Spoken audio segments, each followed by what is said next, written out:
Hi hello friends, welcome back to my channel. Friends, ಇವತ್ತು ಮತ್ತೊಂದು RRB group D ಅಥವಾ NTPCಗೆ ಈ ಹಿಂದೆ ಕೇಳಿರ್ತಕ್ಕಂಥ ಪ್ರಶ್ನೆಗಳನ್ನು ಇವತ್ತಿನ ವೀಡಿಯೋದಲ್ಲಿ ನೋಡ್ತಾ ಹೋಗೋಣ. ಇವತ್ತಿನ ಟಾಪಿಕ್ ಅಂತ ಹೇಳಿದ್ರೆ ವರ್ಲ್ಡ್ ಫೇಮಸ್ ಪ್ಲೇಸಸ್ ಅಂದರೆ ವಿಶ್ವದ ಪ್ರಸಿದ್ಧ ಸ್ಥಳಗಳ ಬಗ್ಗೆ ಕೇಳಿರ್ತಕ್ಕಂಥ ಪ್ರಶ್ನೆ ಇದಾಗಿರುತ್ತೆ. ಸೊ ಯಾವೆಲ್ಲ ಕ್ವಶನ್ಸ್ನ ಕೇಳಿದ್ದಾರೆ ಅಂತ ನೋಡ್ತಾ ಹೋಗೋಣ. ಸೊ ಫಸ್ಟ್ ಕ್ವಶನ್ ಈ ರೀತಿ ಇದೆ. ಹುರ್ಗೆಲಿಂಗ್ಗೊಂಪಾ ಭಾರತದ ರಾಜ್ಯದಲ್ಲಿ ಕಂಡುಬರುತ್ತೆ. ಅಂದರೆ ಹುರ್ಗೆಲಿಂಗ್ಗೊಂಪಾ ಅಂತಕ್ಕಂಥದ್ದು ಭಾರತದ ಯಾವ ರಾಜ್ಯದಲ್ಲಿ ಕಂಡುಬರುತ್ತೆ ಅಂತ ಕೇಳಿದರೆ ಉತ್ತರಾಖಂಡ, ಸಿಕ್ಕಿಂ, ಹಿಮಾಚಲ ಪ್ರದೇಶ, ಅರುಣಾಚಲ ಪ್ರದೇಶ ಅಂತ ಆಪ್ಷನ್ಸ್ಗಳನ್ನ ಕೊಟ್ಟಿದ್ದಾರೆ. ಹುರ್ಗೆಲಿಂಗ್ಗೊಂಪಾ ಅಂತಕ್ಕಂಥದ್ದು ಭಾರತದ ಯಾವ ರಾಜ್ಯದಲ್ಲಿ ಕಂಡುಬರುತ್ತೆ ಅಂತ ಹೇಳಿದ್ರೆ ಅದು ಬಂದು ಆಪ್ಷನ್ ಡಿ, ಅರುಣಾಚಲ ಪ್ರದೇಶದಲ್ಲಿ ಕಂಡುಬರ್ತಕ್ಕಂಥ ಒಂದು ಪ್ಲೇಸ್ ಆಗಿರುತ್ತೆ. ಓಕೆ, ಆ್ಯಂಡ್ ಇದ್ರ ಬಗ್ಗೆ ನೋಡ್ತಾ ಹೋದರೆ ನೋಡಿ, ಹುರ್ಗೆಲಿಂಗ್ಗೊಂಪಾ ಭಾರತದ ಅರುಣಾಚಲ ಪ್ರದೇಶದಲ್ಲಿ ಕಂಡುಬರ್ತಾ ಇದ್ದು ಇದು ಬಂದು ಪವಿತ್ರ 6ನೇ ದಲೈ ಲಾಮಾ ಅವರ ಜನ್ಮಸ್ಥಳವಾಗಲು ಪ್ರಿಯ. ಅಂದರೆ ಈ ಒಂದು ದಲೈ ಲಾಮಾ ಏನಿದ್ದಾರೋ ಅವರಿಗೆ ಸಂಬಂಧಪಟ್ಟಂಥ ಒಂದು ಸ್ಥಳ ಅಂತ ಹೇಳಬಹುದಾಗಿರುತ್ತೆ. ಸೊ ಇನ್ನು ಇಲ್ಲಿದೆ ನೋಡಿ, ಹುರ್ಗೆಲಿಂಗ್ಗೊಂಪಾ is believed to be the birth place of his holiness the 6th Dalai Lama. ಅಂದರೆ 6ನೇ ದಲೈ ಲಾಮಾ ಇದು ಅವರ ಒಂದು ಜನ್ಮಸ್ಥಳವಾದಂಥ ಒಂದು ಸ್ಥಳ ಅಂತೆ. ಸೊ ಅದನ್ನು ಕೊಟ್ಟಿದ್ದಾರೆ. ತುಂಬ ಒಂದು ರೇರಾಗಿ ಹುಡುಕಿ ಕೊಡ್ತಾರೆ ಎಕ್ಸಾಮ್ಸ್ಗೆ. ಈ ಒಂದು ಭಾರತ ಆಗಿರ್ಬೋದು ಅಥವಾ ವರ್ಲ್ಡಲ್ಲಿ ಬಂದಿರತಕ್ಕಂಥ ಕೆಲವೊಂದು ಪ್ಲೇಸ್ಗಳು ಸೊ ಅಷ್ಟು ಫೇಮಸ್ಸೇ ಇರೋದಿಲ್ಲ. ಬಟ್ ಫೇಮಸ್ ಇರುತ್ತೆ, ಆ ಒಂದು ಪ್ಲೇಸ್ಗೆ ಫೇಮಸ್ ಇರುತ್ತೆ. ಬಟ್ ಥ್ರೋಟಾಗಿ ಹೇಳಬೇಕಂದ್ರೆ ಇಡೀ ಭಾರತಕ್ಕೆ ಅಂತ ಹೇಳ್ತಾ ಹೋದಾಗ ಸೊ ಆ ವಿಷಯಗಳು ಅಥವಾ ಆ ಪ್ಲೇಸ್ಗಳನ್ನ ಕೇಳೇ ಇರೋದಿಲ್ಲ, ಅಂಥ ಕ್ವಶನ್ಸ್ಗಳನ್ನು ಕೇಳ್ತಾ ಹೋಗ್ತಾರೆ. ಸೊ ನೋಡಿ, ಈಗ ಇಲ್ಲೇ ನೋಡಿದ್ರೆ ಹುರ್ಗೆಲಿಂಗ್ಗೊಂಪಾ ಅಂತಕ್ಕಂಥದ್ದು ಅರುಣಾಚಲ ಪ್ರದೇಶದಲ್ಲಿ ಕಂಡು ಬರ್ತಕ್ಕಂಥ ಒಂದು ದಲೈ ಲಾಮನ ಜನ್ಮಸ್ಥಳ ಅಂತ ಹೇಳಿದ್ದಾರೆ. ಬಟ್ ಇದು ಎಷ್ಟೋ ಒಂದು ಬುಕ್ಸ್ಗಳನ್ನು ನಾವು ನೋಡ್ತಾ ಹೋದರೆ ಬುಕ್ಸ್ಗಳು ಅಷ್ಟು ಈಸಿಯಾಗಿದ್ದು ಸಿಗ್ತಕ್ಕಂಥದ್ದು ಇನ್ಫಾರ್ಮೇಷನ್ ಅಲ್ವೇ ಅಲ್ಲ. ಆ್ಯಂಡ್ ಮುಂದಿನ ಪ್ರಶ್ನೆ ನೋಡ್ತಾ ಹೋಗೋಣ.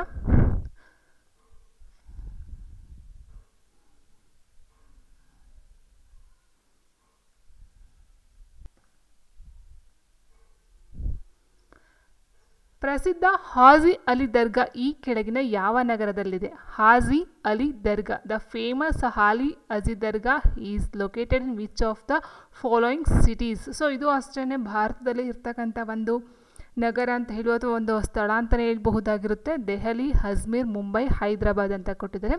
ಹಾಜಿ ಅಲಿ ದರ್ಗಾ ಅಂತಕ್ಕಂಥದ್ದು ಮುಂಬೈಯಲ್ಲಿ ಕಂಡು ಬರ್ತಕ್ಕಂಥ ಒಂದು ಪ್ಲೇಸ್ ಆಗಿರುತ್ತೆ. ಆಪ್ಷನ್ ಸಿ ಇದ್ದಾರೆ. ಸೊ ಇದು ಬಂದು ಆಪ್ಷನ್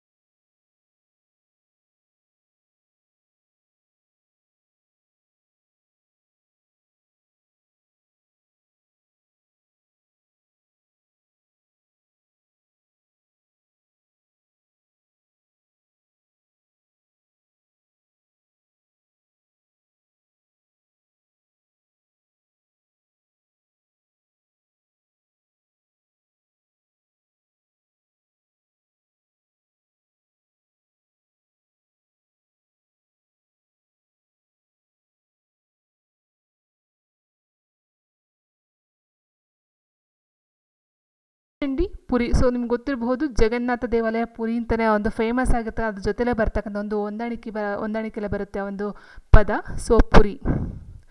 ಸೊ ನೋಡಿ, ಇಲ್ಲಿ ಜಗನ್ನಾಥ ದೇವಾಲಯವು ಒಡಿಶಾದ ಪುರಿಯಲ್ಲಿರುವ ಜಗನ್ನಾಥ, ಇಟ್ ಮೀನ್ಸ್ ವಿಷ್ಣುವಿನ ಒಂದು ರೂಪ ಅಂತ ಜಗನ್ನಾಥ ಅಂತಕ್ಕಂಥದ್ದು. ಸೊ ಅದು ಬಂದು ಪುರಿಯಲ್ಲಿ, ಒಡಿಶಾದ ಪುರಿಯಲ್ಲಿ ಕಂಡು ಬರ್ತಕ್ಕಂಥದ್ದು. ಸೊ ಇದೊಂದು ಹಿಂದೂ ದೇವಾಲಯವಾಗಿದ್ದು ಇದು 10ನೇ ಶತಮಾನದ ಸಿಯಲ್ಲಿ ಗಂಗಾರಾಜ ಅನಂತವರ್ಮನ ಚೋಳಗಂಗಾ ನಿರ್ಮಿಸಿದ ಅಂತ ಒಂದು ಇನ್ಫಾರ್ಮೇಷನ್. ಓಕೆ, ಸೊ ಇದು ಇಂಪಾರ್ಟೆಂಟು, ಯಾರು ಕಟ್ಟಿಸಿದ್ದು ಆ್ಯಂಡ್ ಎಲ್ಲಿದೆ ಅಂತಕ್ಕಂಥದ್ದು. ಸೊ ನೋಡ್ತಾ ಹೋಗಿ. ಆ್ಯಂಡ್ ನೆಕ್ಸ್ಟ್ ಮುಂದಿನ ಪ್ರಶ್ನೆ ಹೀಗಿದೆ. ಈ ಕೆಳಗಿನ ಯಾವ ನಗರವು ಐಕಾನಿಕ್ ಕುಂಭಮೇಳಕ್ಕೆ ಪ್ರಸಿದ್ಧವಾಗಿದೆ? ಸೊ ನಾನು ಕೊಟ್ಟಿದ್ದೀನಿ ಇಲ್ಲಿ RRBಲಿ ಯಾವಾಗ ಪ್ರಶ್ನೆಗಳು ಕೇಳಿದ್ದಾರೆ ಅಂತ. ಸೊ 2022ರಲ್ಲಿ ಬಂದಿರತಕ್ಕಂಥ ಪ್ರಶ್ನೆ ಇದಾಗಿರುತ್ತೆ. ಸೊ ಎಲ್ಲ ಏನು ಪ್ರಶ್ನೆ ಇದೆ ಎಲ್ಲ ಪ್ರಶ್ನೆಗಳು ಸಹ RRBಲಿ ಬಂದಿರತಕ್ಕಂಥ ಯಾವ ಇಯರಲ್ಲಿ ಕೇಳಿದ್ದಾರೆ ಅಂತಕ್ಕಂಥ ನಾನು ಕೊಡ್ತಾ ಹೋಗಿದ್ದೀನಿ. ಸೊ ನೋಡ್ಕೊಳ್ಬಹುದಾಗಿರುತ್ತೆ. ಈಗ ಕೊಟ್ಟಿರ್ತಕ್ಕಂಥ ಪ್ರಶ್ನೆ, ಈ ಕೆಳಗಿನ ಯಾವ ನಗರವು ಐಕಾನಿಕ್ ಕುಂಭಮೇಳಕ್ಕೆ ಪ್ರಸಿದ್ಧವಾಗಿದೆ? ಸೊ ಗೊತ್ತಿರ್ತಕ್ಕಂಥದ್ದು, ವೆರಿ ಇಂಪಾರ್ಟೆಂಟ್. ಈಗ ರೀಸೆಂಟಾಗಿ ಆಗಿರ್ತಕ್ಕಂಥ ಒಂದು ಕುಂಭಮೇಳ ಅಂತ ಹೇಳಿದ್ರೆ ಹೌದಲ್ವಾ? ಸೊ ಪ್ರಯಾಗ್ರಾಜ್, ಲಕ್ನೋ, ಸೂರತ್, ಅಹಮದಾಬಾದ್ ಅಂತ ಕೊಟ್ಟಿದ್ದಾರೆ. ಸೊ ತುಂಬ ಈಸಿ ಆಗಿರ್ತಕ್ಕಂಥ ಕ್ವಶನು. ಆಪ್ಷನ್ ಎ ಪ್ರಯಾಗ್ರಾಜ್ನಲ್ಲಿ ಆಗಿರ್ತಕ್ಕಂಥದ್ದು, ಈಗ ರೀಸೆಂಟಾಗಿ ಆಯ್ತದು.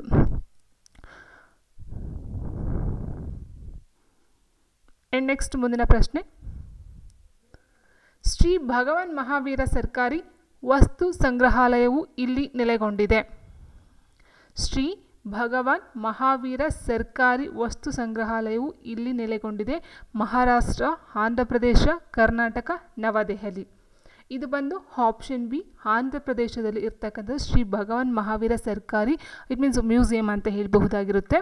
ಸೊ ಇದು ನೋಡಿ ಆಂಧ್ರ ಪ್ರದೇಶದ ಕಡಪ ನಗರದಲ್ಲಿರ್ತಕ್ಕಂಥ ಒಂದು ಪುರಾತತ್ವ ವಸ್ತು ಸಂಗ್ರಹಾಲಯವಾಗಿದೆ. ಇದನ್ನು 1982ರಲ್ಲಿ ಸ್ಥಾಪನೆಯನ್ನು ಮಾಡಿರ್ತಕ್ಕಂಥದ್ದು. Very important. 1982 ಈ ಒಂದು ಆಂಧ್ರ ಪ್ರದೇಶದ ಕಡಪ ನಗರದಲ್ಲಿ ಇರ್ತಕ್ಕಂಥದ್ದು. ಸೊ ಪುರಾತತ್ವ ವಸ್ತು ಸಂಗ್ರಹಾಲಯವಾಗಿರುತ್ತೆ ಭಗವಾನ್ ಮಹಾವೀರ ಸರ್ಕಾರಿ ವಸ್ತು ಸಂಗ್ರಹಾಲಯ.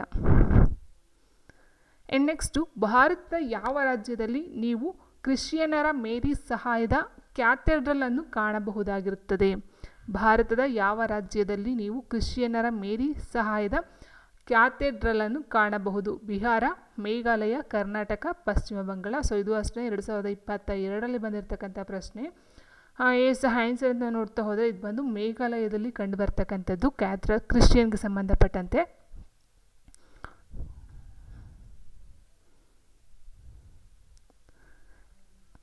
ನೆಕ್ಸ್ಟು ಅಂತಾರಾಷ್ಟ್ರೀಯ ಕರಕುಶಲ ಮೇಳ ಎಂದು ಕರೆಯಲ್ಪಡುವ ಸೂರಜ್ ಕುಂಡ್ ಮೇಳವನ್ನು ಎಲ್ಲಿ ನಡೆಸಲಾಗುತ್ತದೆ? ಅಂತಾರಾಷ್ಟ್ರೀಯ ಕರಕುಶಲ ಮೇಳ ಎಂದು ಕರೆಯಲ್ಪಡುವ ಸೂರಜ್ ಕುಂಡ ಮೇಳವನ್ನು ಎಲ್ಲಿ ನಡೆಸಲಾಗುತ್ತದೆ? ಹರಿಯಾಣ, ಗುಜರಾತ್, ಒಡಿಶಾ, ಉತ್ತರಾಖಂಡ್ ಅಂತ ಕೊಟ್ಟಿದ್ದಾರೆ. ಸೊ ಆನ್ಸರ್ ಅಂತ ಹೇಳಿದ್ರೆ ಆಪ್ಷನ್ ಎ ಹರಿಯಾಣದಲ್ಲಿ ನಡೀತಕ್ಕಂಥದ್ದಾಗಿರುತ್ತೆ. ಇದ್ರ ಬಗ್ಗೆ ಒಂದು ಇನ್ಫಾರ್ಮೇಷನ್ ಅಂತ ನೋಡ್ತಾ ಹೋದರೆ ನೋಡಿ, ಸೂರಜ್ ಕುಂಡ ಮೇಳ ಇದನ್ನು ಅಂತಾರಾಷ್ಟ್ರೀಯ ಕರಕುಶಲ ಮೇಳ ಎಂದು ಸಹ ಕರೆಯಲಾಗುತ್ತದಂತೆ.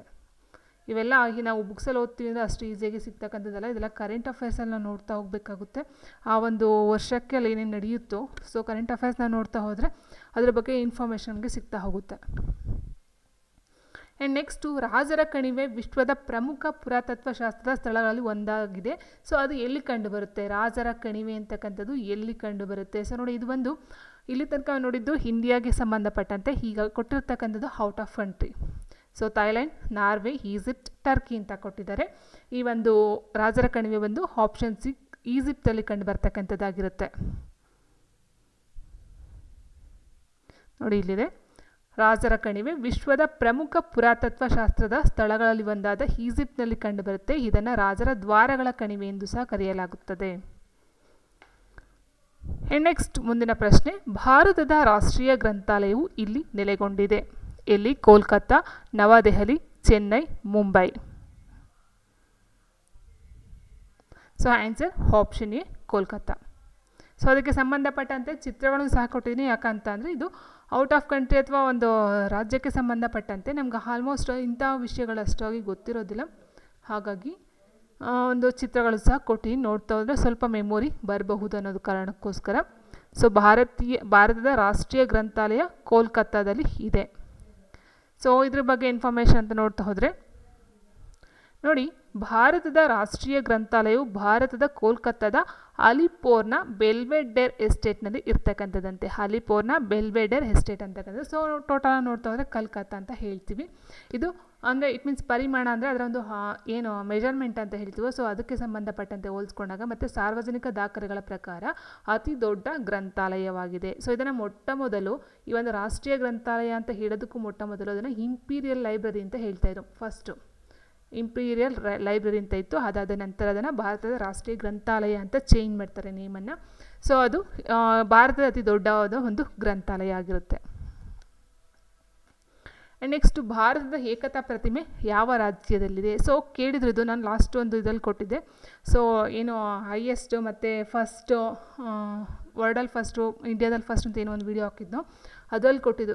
ಅಂದರೆ ಪ್ರಪಂಚದ ಅಥವಾ ವಿಶ್ವದಲ್ಲೇ ಅತಿ ದೊಡ್ಡದಾದ ಒಂದು ಪ್ರತಿಮೆ ಯಾವುದು ಅಂತ ಕೇಳಿದರು. ಸೊ ಇಲ್ಲಿ ಕೊಟ್ಟಿದ್ದಾರೆ ಭಾರತದ ಏಕತಾ ಪ್ರತಿಮೆ ಯಾವ ರಾಜ್ಯದಲ್ಲಿದೆ ಅಂತ ಕೇಳಿದರೆ ಗುಜರಾತ್, ತಮಿಳ್ನಾಡು, ಕರ್ನಾಟಕ, ಮಹಾರಾಷ್ಟ್ರ. ಸೊ ಆನ್ಸರ್ ಬಂದು ಆಪ್ಷನ್ ಎ ಗುಜರಾತಲ್ಲಿ ಇರ್ತಕ್ಕಂಥದ್ದು. ಸೊ 2 ಕ್ವಶನ್ ಬಂದಿದ್ದಾವೆ ಇದ್ರ ಮೇಲೆ ನೋಡಿ. ಇದು 2021ರಲ್ಲಿ ಕೇಳಿರ್ತಕ್ಕಂಥದ್ದು. ಲಾಸ್ಟ್ ಒಂದು ಕ್ವಶನ್ ಕೇಳಿದರು, ಅದೇ ಹೇಳ್ದಲ್ಲ, ವಿಶ್ವದ ಅತಿ ದೊಡ್ಡ ಪ್ರತಿಮೆ ಯಾವುದು ಅಂತ ಕೇಳಿದರು. ಓಕೆ, ಸೊ ಅದು ಬಂದು ಏಕತಾ ಪ್ರತಿಮೆ ಸರ್ದಾರ್ ಇವ್ರಿಗೆ ಮಾಡಿರ್ತಕ್ಕಂಥದ್ದು. ನೋಡಿ ಇಲ್ಲಿದೆ ಇನ್ಫಾರ್ಮೇಷನ್ನು. 2018ರಲ್ಲಿ ಪ್ರಧಾನಿ ನರೇಂದ್ರ ಮೋದಿಯವರು ಏಕತಾ ಪ್ರತಿಮೆಯನ್ನು ಉದ್ಘಾಟನೆ ಮಾಡ್ತಾರೆ. ಇದು ಗುಜರಾತ್ನ ಕೆವಾಡಿಯಾ ವಸಾಹತಿನಲ್ಲಿ ಇರ್ತಕ್ಕಂಥ ಅಂದರೆ ನರ್ಮದಾ ನದಿಯ ದಡದ ಮೇಲೆ ಈ ಒಂದು ಸರ್ದಾರ್ ಸರೋವರ ಅಣೆಕಟ್ಟನ್ನು ಇದೆ, ಅದರ ಮೇಲೆ ಕಟ್ಟಿರ್ತಕ್ಕಂಥದ್ದು. ಇದನ್ನು ಸರ್ದಾರ್ ವಲ್ಲಭಾಯ್ ಪಟೇಲ್ ಅವರ ಗೌರವಾರ್ಥವಾಗಿ ನಿರ್ಮಾಣವನ್ನು ಮಾಡಿರ್ತಕ್ಕಂಥದ್ದಾಗಿರುತ್ತೆ. ಇದು ವಿಶ್ವದ ಅತಿ ಎತ್ತರದ ಪ್ರತಿಮೆಯಾಗಿದೆ. ಅಂದರೆ ವಿಶ್ವದಲ್ಲೇ ಅತಿ ಎತ್ತರವಾದ ಪ್ರತಿಮೆ. ಈ ಒಂದು ಪಾಯಿಂಟನ್ನು ಎಕ್ಸಾಮಲ್ಲಿ ನಿಮಗೂ ಕೇಳಬಹುದು. ಅಂದರೆ ಏಕತಾ ಪ್ರತಿಮೆ ಯಾವ ರಾಜ್ಯದಲ್ಲಿದೆ ಕೇಳ್ಬೋದು, ಅಥವಾ ಯಾವ ನದಿಯ ದಂಡೆ ಮೇಲೆ ಇದೆ ಅಂತಲೂ ಸಹ ಕೇಳ್ಬೋದು, ಅಥವಾ ಯಾರ ಒಂದು ನೆನಪಿಗೋಸ್ಕರ ಕಟ್ಟಿದ್ದಾರೆ ಅಂತನಾದರೂ ಕೇಳ್ಬೋದು. ಸರ್ದಾರ್ ವಲ್ಲಭಾಯ್ ಪಟೇಲ್ ಅವರ ಒಂದು ನೆನಪಿಗೋಸ್ಕರ ಕಟ್ಟಿರ್ತಕ್ಕಂಥದ್ದು. ಆ್ಯಂಡ್ ಇದರ ಒಂದು ಎತ್ತರ ಬಂದು 182 ಮೀಟರ್ ಎತ್ತರವಾಗಿದೆ. ಮತ್ತು ಚೀನಾದ ಸ್ಪ್ರಿಂಗ್ ಟೆಂಪಲ್ ಬುದ್ಧ ಅಂತಕ್ಕಂಥದ್ದು ಎರಡನೇದು. ಇಟ್ ಮೀನ್ಸ್ ಏನು ಇದೆಯೋ 182 ಮೀಟರು, ಅದಕ್ಕಿಂತ ಅದು ಎರಡನೇದಾಗಿರುತ್ತೆ. ಮತ್ತು ಇನ್ನು ಸ್ಟ್ಯಾಚ್ಯೂ ಆಫ್ ಲಿಬರ್ಟಿ ಬಂದು 93 ಮೀಟರ್ ಇದೆ. ಇದು ನೆಕ್ಸ್ಟ್ ಹೋಗ್ತಾ ಹೋಗುತ್ತೆ. ಬಟ್ ವಿಶ್ವದಲ್ಲೇ ಅತಿ ಎತ್ತರವಾದ ಒಂದು ಪ್ರತಿಮೆ ಅಂತ ಹೇಳಿದ್ರೆ ಅದು ಈ ಒಂದು ಏಕತಾ ಪ್ರತಿಮೆ ಅಥವಾ ಸರ್ದಾರ್ ವಲ್ಲಭಾಯ್ ಪಟೇಲ್ ಅವರ ಒಂದು ಪ್ರತಿಮೆ ಅಂತ ಹೇಳಬಹುದಾಗಿರುತ್ತೆ. ನೆಕ್ಸ್ಟ್ ಅಮರ್ ಜವಾನ್ ಜ್ಯೋತಿಯನ್ನು ಜನವರಿ 1972ರಲ್ಲಿ ಡ್ಯಾಶ್ ಅಡಿಯಲ್ಲಿ ಸ್ಥಾಪಿಸಲಾಯಿತು. ಗೇಟ್ವೇ ಆಫ್ ಇಂಡಿಯಾ, ವಾಘಾ ಗಡಿ, ಇಂಡಿಯಾ ಗೇಟ್, ಜೈಸಲ್ಮರ್ ಯುದ್ಧ ಸ್ಮಾರಕ. ಅಮರ್ ಜವಾನ್ ಜ್ಯೋತಿಯನ್ನು ಜನವರಿ 1972ರಲ್ಲಿ ಯಾವುದರ ಅಡಿಯಲ್ಲಿ ಸ್ಥಾಪಿಸಲಾಯಿತು? ಇದು ಬಂದು India gate. Option C India gate. So ಇಲ್ಲಿ ಜ್ಯೋತಿ ಅಂತ ಹೇಳಿದಲ್ಲಿ ಬೆಳಕು ಅಂತ ಅರ್ಥ ಬರುತ್ತಲ್ವ. ಸೊ ಇದಕ್ಕೆ ಸಂಬಂಧಪಟ್ಟಂತೆ ಆಗಿರುತ್ತೆ ಇನ್ಫಾರ್ಮೇಷನು ಸಹ. ಸೊ ನೋಡಿ, ಅಮರ್ ಜವಾನ್ ಜ್ಯೋತಿ ಭಾರತೀಯ ಸ್ಮಾರಕವಾಗಿದೆ. ಡಿಸೆಂಬರ್ 1971ರಂದು ಇಂಡೋ ಪಾಕ್ ಯುದ್ಧದ ನಂತರ ನಿರ್ಮಾಣ ಮಾಡಿರ್ತಕ್ಕಂಥ ಒಂದು ಸ್ಮಾರಕ ಆಗಿರುತ್ತೆ. ಇದು ಭಾರತೀಯ ಹುತಾತ್ಮರಿಗೆ ಗೌರವಾರ್ಥವಾಗಿ ಇಂಡಿಯಾ ಗೇಟ್ನ ಕಮಾನಿನ ಕೆಳಗೆ ಹಗಲು ರಾತ್ರಿ ಉರಿತಕ್ಕಂಥದ್ದಾಗಿರುತ್ತೆ. ಇದೊಂದು ಜ್ಯೋತಿ ಅಂತ ಏನು ಹೇಳಿದ್ವೋ, ಸೊ ಅದು ಹಗಲು ರಾತ್ರಿ ಉರಿತಾ ಇತ್ತು. ಬಟ್ ಆದರೆ ಪ್ರಧಾನಮಂತ್ರಿ ಓಕೆ ಇದನ್ನು ಮಾಡಿರ್ತಕ್ಕಂಥದ್ದು 72ರಂದು, ಅಂದರೆ 71-72ರಲ್ಲಿ ಇದನ್ನು ಮಾಡ್ತಾರೆ. ಅದಾದ ನಂತರ ಮೇಯ್ನಾಗಿ ಹೇಳಬೇಕು ಅಂದರೆ ಜನವರಿ 26, 1972ರಂದು 23ನೇ ಗಣರಾಜ್ಯೋತ್ಸವ ಮುನ್ನ ದಿನ ಇದನ್ನು ಜ್ಯೋತಿನ ಬೆಳಗಿಸ್ತಾರೆ. ಆದರೆ ಏನಾಗುತ್ತೆ ಅಂದರೆ ಇವಾಗ 2019ಕ್ಕೆ ಏನು ಮಾಡ್ತಾರೆ, ಇದನ್ನು ಕ್ಲೋಸ್ ಮಾಡ್ತಾರೆ. ನೋಡಿ ಇಲ್ಲಿ ಈಗ ಸರ್ಕಾರವು ಇಂಡಿಯಾ ಗೇಟ್ನ ಕೆಳಗೆ ಶಾಶ್ವತವಾದ ಅಮರ್ ಜವಾನ್ ಜ್ಯೋತಿಯನ್ನು ನಂದಿಸಿದೆ. ಅಂದರೆ ಹಾರಿಸ್ಬಿಟ್ಟಿದೆ. ಅದು ಯಾವಾಗಲೂ ಉರಿತಾನೆ ಇತ್ತು. 72ರಿಂದ ಶುರು ಮಾಡಿರ್ತಕ್ಕಂಥದ್ದು. ಯಾವಾಗಲೂ ಒಂದೇ ಸಮ ಹಗಲು ರಾತ್ರಿ ಎಲ್ಲ ಟೈಮಲ್ಲೂ ಉರಿತಾ ಇತ್ತು. ಆದರೆ ಇವಾಗ ಅದನ್ನು ನಂದಿಸಿದೆ, ಹಾರಿಸಿದೆ. ಬಟ್ ಅದನ್ನು 2019ರಲ್ಲಿ ರಾಷ್ಟ್ರೀಯ ಯುದ್ಧ ಸ್ಮಾರಕದಲ್ಲಿ ಸ್ಥಾಪಿಸಲಾದ ಒಂದರೊಂದಿಗೆ, ಇಟ್ ಮೀನ್ಸ್ ಏನು ಯುದ್ಧ ಸ್ಮಾರಕ ಇತ್ತು 2019ರಲ್ಲಿ, ಈ ಒಂದು ರಾಷ್ಟ್ರೀಯ ಯುದ್ಧ ಸ್ಮಾರಕ ಇದೆಯೋ ಅದರ ಜೊತೆಗೆ ಈ ಒಂದು ಇಂಡಿಯಾ ಗೇಟ್ನೇನು ಮಾಡಿದ್ರು ಅಮರ್ ಜವಾನ್ ಜ್ಯೋತಿ ಅಂತಕ್ಕಂಥದ್ದನ್ನ ಅದರ ಜೊತೆಗೆ ವಿಲೀನವನ್ನು ಮಾಡಿದಾರಂತೆ. ಎರಡನ್ನೂ ಸಹ ಕಂಬೈನ್ ಮಾಡಿ ಮಾಡ್ತಾ ಇದ್ದಾರೆ. ಬಟ್ ಈ ಒಂದು ಇಂಡಿಯಾ ಗೇಟ್ನಲ್ಲಿ ಏನಿತ್ತು ಅದನ್ನು ನಂದಿಸಿದ್ದಾರೆ, ಹಾರಿಸಿದ್ದಾರೆ. ಆ್ಯಂಡ್ ನೆಕ್ಸ್ಟ್ ಮುಂದಿನ ಪ್ರಶ್ನೆ ನೋಡ್ತಾ ಹೋಗೋಣ.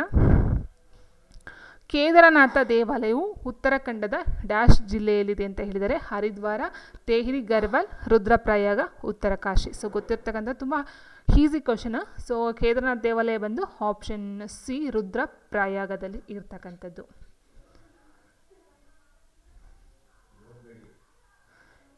ಆ್ಯಂಡ್ ನೆಕ್ಸ್ಟು ಕೇದಾರನಾಥ ದೇವಾಲಯವು ಉತ್ತರಾಖಂಡದ ರುದ್ರಪ್ರಯಾಗ್ ಜಿಲ್ಲೆಯಲ್ಲಿ ಇರ್ತಕ್ಕಂಥ ಇದು ಶಿವನ ಆರಾಧಕರಿಗೆ ಅತ್ಯಂತ ಪವಿತ್ರ ಸ್ಥಳದಲ್ಲಿ ಒಂದಾಗಿದೆ. ಇದು ಭಾರತದ ಚಾರ್ಧಾಮ್ ತೀರ್ಥಯಾತ್ರೆ 4 ಸ್ಥಳಗಳಲ್ಲಿ ಒಂದಾಗಿದ್ದು ಬದ್ರಿನಾಥ್ ದೇವಾಲಯವು ಉತ್ತರಾಖಂಡದ ಚಮೋಲಿ ಜಿಲ್ಲೆಯಲ್ಲಿದೆ. Very important, Chamoli ಜಿಲ್ಲೆಯಲ್ಲಿದೆ.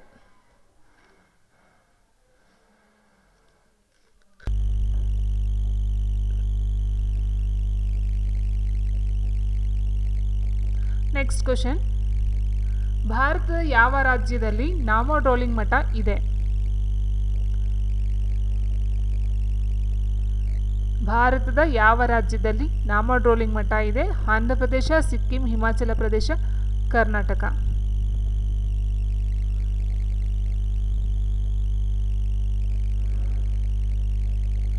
ಸೊ ನೋಡಿ, ಆಂಧ್ರ ಪ್ರದೇಶ, ಸಿಕ್ಕಿಂ, ಹಿಮಾಚಲ ಪ್ರದೇಶ, ಕರ್ನಾಟಕ ಅಂತ ಕೊಟ್ಟಿದ್ದಾರೆ. ಭಾರತದ ಯಾವ ರಾಜ್ಯದಲ್ಲಿ ನಾಮೋಡ್ರೋಲಿಂಗ್ ಮಠನ ಕೇಳಿದ್ದಾರೆ.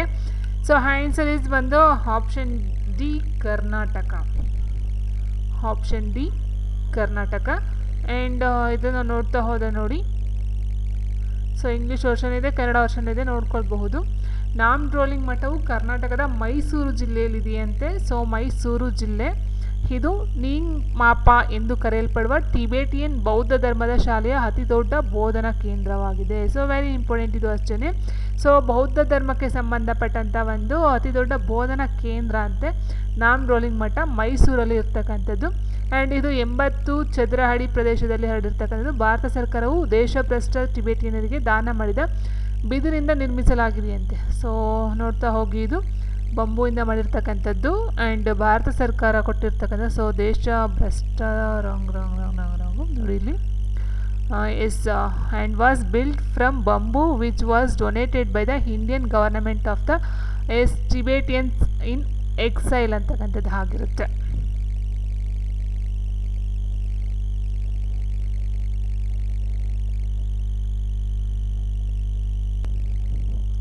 ನೆಕ್ಸ್ಟ್ ಮುಂದಿನ ಪ್ರಶ್ನೆ ನೋಡ್ತಾ ಹೋಗೋಣ.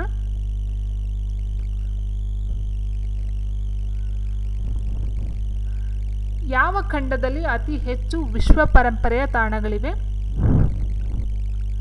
ಏಷ್ಯಾ, ಯುರೋಪ್, ದಕ್ಷಿಣ ಅಮೆರಿಕಾ, ಆಸ್ಟ್ರೇಲಿಯಾ. ಯಾವ ಖಂಡದಲ್ಲಿ ಅತಿ ಹೆಚ್ಚು ವಿಶ್ವ ಪರಂಪರೆಯ ತಾಣಗಳಿವೆ?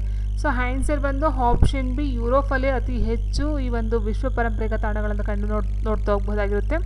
ಇದಕ್ಕೆ ಸಂಬಂಧಪಟ್ಟ ನೋಡ್ತಾ ಹೋದರೆ ನೋಡಿ, ಯುರೋಪ್ ಖಂಡವು ಅತಿ ಹೆಚ್ಚು ವಿಶ್ವ ಪರಂಪರೆಯ ತಾಣವನ್ನು ಹೊಂದಿದ್ದು ವಿಶ್ವ ಪರಂಪರೆ ತಾಣಗಳ ಪಟ್ಟಿಯನ್ನು ಯುನೆಸ್ಕೋ ನೀಡಿದೆ. ಓಕೆ, ಸೊ ಯುನೆಸ್ಕೋದಿಂದ ಮಾಡಿರ್ತಕ್ಕಂಥದ್ದಾಗಿರುತ್ತೆ, ಅದು ನಿಮಗೂ ಸಹ ಗೊತ್ತಿರ್ತಕ್ಕಂಥದ್ದು. ಆ್ಯಂಡ್ ನೆಕ್ಸ್ಟ್ ಬಂದು ಇಲ್ಲಿ ಇನ್ನೊಂದು ಪಾಯಿಂಟ್ ಏನಂತ ಹೇಳಿದರೆ, ಜುಲೈ 2021 ಹೊತ್ತಿಗೆ, ಇದು ಈಗ 2025 ಬಟ್ 2021 ಹೊತ್ತಿಗೆ ಅದು 167 ದೇಶಗಳಲ್ಲಿ ಒಟ್ಟು 1154 ವಿಶ್ವ ಪರಂಪರೆ ತಾಣಗಳು ಅಸ್ತಿತ್ವದಲ್ಲಿ ಇದ್ದು ಅಂತ ಹೇಳ್ತಾರೆ. ಅದರಲ್ಲಿ 897 ಸಾಂಸ್ಕೃತಿಕ ತಾಣಗಳಾಗಿರುತ್ತೆ, 218 ನೈಸರ್ಗಿಕ ತಾಣಗಳಾಗಿರುತ್ತೆ, ಆ್ಯಂಡ್ 39 ಮಿಶ್ರ ಗುಣಲಕ್ಷಣ ಹೊಂದಿರತಕ್ಕಂಥ ಒಂದು ಪ್ರದೇಶಗಳನ್ನು ಆಯ್ಕೆಯನ್ನು ಮಾಡಿರ್ತಕ್ಕಂಥದ್ದಾಗಿರುತ್ತೆ. ಆ್ಯಂಡ್ ಚೀನಾ ಮತ್ತು ಇಟಲಿ ಪಟ್ಟಿಯಲ್ಲಿ ಅತಿ ಹೆಚ್ಚು ತಾಣಗಳನ್ನು ಹೊಂದಿರುವಂಥ ದೇಶಗಳಾಗಿವೆ. ಸೊ ಯುರೋಪ್ ಬಂದು ಇದೊಂದು ಖಂಡದಲ್ಲಿ ಬಂದಿರತಕ್ಕಂಥದ್ದು. ಆ್ಯಂಡ್ ಅದಾದ ನಂತರ ಚೀನಾ ಮತ್ತು ಇಟಲಿಯಲ್ಲೂ ಸಹ ಈ ಒಂದು ಯುನೆಸ್ಕೋ ಪಾರಂಪರಿಕ ಪಟ್ಟಿಯಲ್ಲಿ ಸೇರ್ತಕ್ಕಂಥ ತಾಣಗಳು ಹೆಚ್ಚಿಗೆ ಇರ್ತಕ್ಕಂಥದ್ದು. ಸೊ ಯುರೋಪ್ ಒಂದು ಕಾಂಟಿನೆಂಟು, ಇದನ್ನು ಒಂದು ಅರ್ಥ ಮಾಡ್ಕೊಳ್ಳಿ. ನೋಡಿ ಇಲ್ಲಿ ಕೊಟ್ಟಿರೋ ಪ್ರಶ್ನೆ ಏನಂತ ಹೇಳಿದರೆ, ಯಾವ ಖಂಡದಲ್ಲಿ ಅಂತ ಕೇಳಿದರೆ, ನೋಡಿ ಇದು ಯಾವ ಖಂಡದಲ್ಲಿ. ಸೊ ಖಂಡ ಅಂತ ಹೇಳಿದಾಗ ಅದು ಯುರೋಪ್ ಆಗಿರುತ್ತೆ, ದೇಶ ಅಂತ ಕೇಳಿದಾಗ ಅದು ಚೀನಾ ಆಗಿರುತ್ತೆ. ನೋಡಿ ಚೀನಾ ಮತ್ತು ಇಟಲಿ, ಇಲ್ಲಿ ನೋಡಿ ಚೀನಾ ಮತ್ತು ಇಟಲಿ ದೇಶಗಳಲ್ಲಿ ಅತಿ ಹೆಚ್ಚು ಈ ಒಂದು ವಿಶ್ವ ಪಾರಂಪರಿಕ ತಾಣಗಳನ್ನು ಹೊಂದಿರತಕ್ಕಂಥ ದೇಶಗಳಾಗಿರುತ್ತೆ. ಆ್ಯಂಡ್ ನೆಕ್ಸ್ಟ್ ಮುಂದಿನ ಪ್ರಶ್ನೆ ನೋಡ್ತಾ ಹೋಗೋಣ.